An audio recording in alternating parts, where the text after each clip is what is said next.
Okay, let's jump right into this explainer and take a micro safari into the astonishing, highly engineered architecture of viruses. We're going to shrink way down and explore a hidden, microscopic world around us that is honestly far more structured, geometric, and complex than you'd probably ever imagine. We're talking about an incredible journey in scale and design here, moving from flawlessly efficient geometric shapes all the way up to massive, zombie-like leviathans that are literally forcing biologists to rethink the very definition of life itself.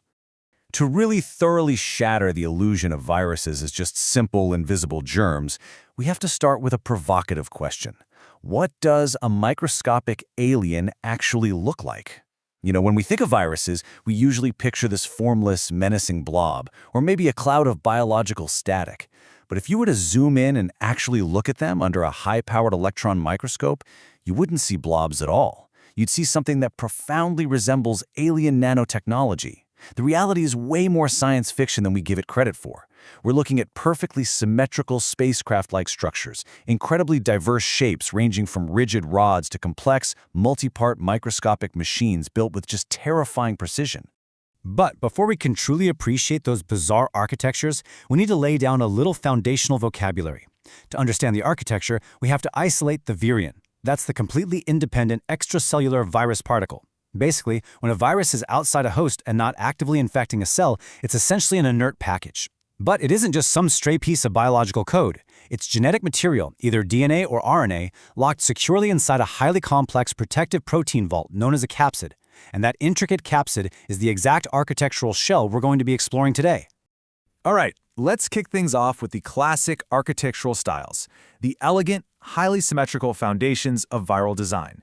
This right here is where we witness the sheer, visually striking mathematical perfection that nature uses to maximize space and form a closed shell. Because it turns out, nature absolutely loves efficiency. For a lot of animal viruses, the absolute optimum way to build a protective container out of identical protein subunits is by forming a regular icosahedron. And the math behind this is just beautifully rigid. It's exactly 20 equilateral triangular faces coming together flawlessly at 12 vertices. It takes a minimum of 60 of these protein building blocks, which are called capsomers, to put the whole thing together. It literally looks exactly like a microscopic 20-sided die, built with unparalleled geometric perfection to protect the fragile viral genome hidden inside. Now, that rigid geometric shell dictates entirely different methods of virulence and how the virus exits a cell, and it all depends on whether it carries an extra layer. Think of the non-enveloped or naked viruses as your brute force invaders. Because they only have that hard protein capsid, they usually escape a host cell by violently bursting it open from the inside out. That's a highly destructive process called lysis. They're tough, they're highly virulent, and they can survive extreme environments.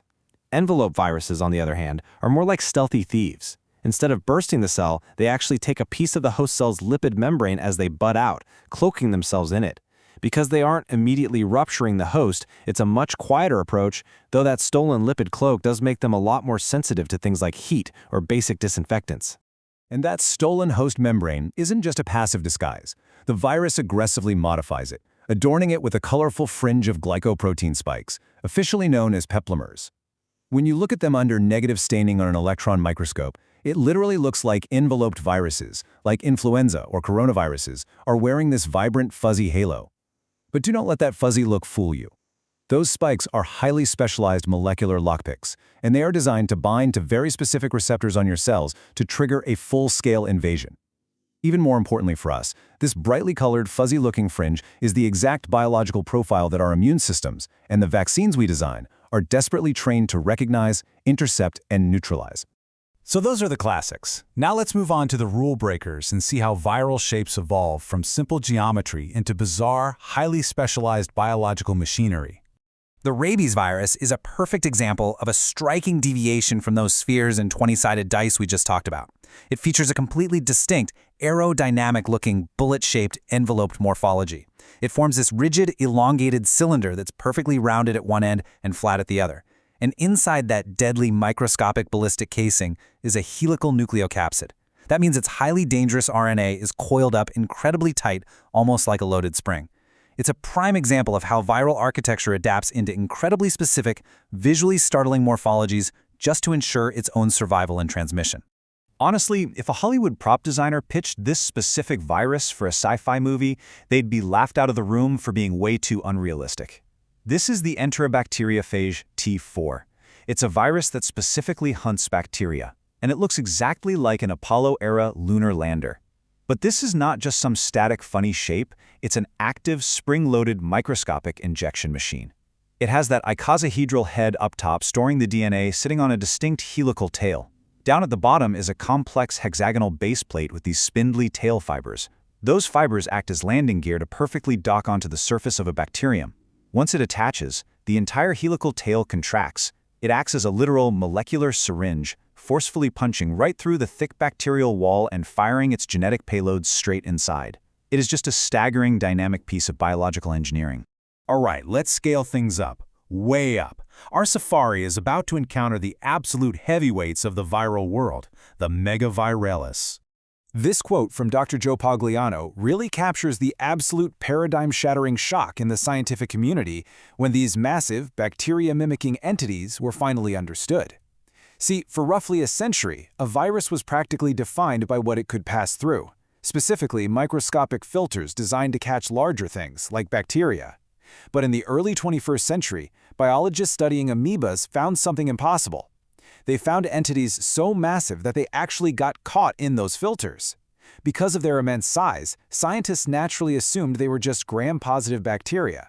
They thought that for years before finally realizing they were staring at a completely unrecognized class of giant viruses. Starting right around 2003, researchers uncovered a rapidly expanding universe of these giant viruses that completely shattered our old definitions. It all started with the Acanthamoeba polyphaga mimivirus. It had this remarkably massive genome, encoding nearly 1,000 proteins. And astonishingly, some of those proteins were actually components for translation machinery, which is something viruses, because they rely entirely on host factories, were never supposed to have. Following that came the massive Pandora viruses, and this chronological journey of discoveries just kept accelerating, completely rewriting the foundational rules of virology and blurring the line of what actually constitutes a virus. And that brings us to Pithovirus seborrheica. This is a colossal, container-shaped virus so phenomenally large it can actually be seen with a standard light microscope. Measuring a massive 1,500 nanometers by 500 nanometers, it is fully capable of dwarfing many bacteria. Its internal structure is unlike anything else we've seen, featuring this bizarre, intricately structured honeycomb interior. But what truly captures the imagination, and honestly maybe a little bit of terror, is its status as a zombie virus. Researchers literally thawed this gargantuan structure out from 30,000-year-old Siberian permafrost. Despite being completely frozen since the time of the Neanderthals, it immediately woke up and began successfully hunting and infecting modern amoebas in the lab. The resilience of that architecture is nothing short of breathtaking. So, how do these giants actually take over? Let's explore the terrifying biological mechanics of how they reprogram their hosts. Imagine an invading corporate CEO who doesn't just take over a rival's factory, but completely bulldozes the floor plan to build their own specialized, walled-off fortress. When biologists watch these giant phages infect bacteria using high-powered fluorescent microscopy, that's essentially what they saw. The virus doesn't just float around making copies of itself in the cytoplasm. No, it systematically destroys the host's existing bacterial architecture and DNA. Then, it hijacks the remaining cellular machinery, using the host's own lipids to build an enclosed, central compartment. It completely reorganizes a simple bacterial cell into a centralized viral factory. DNA replication is safely hidden inside this pseudonucleus, while viral proteins are mass-produced on the outside. It literally forces a simple cell to suddenly resemble a complex plant or animal cell.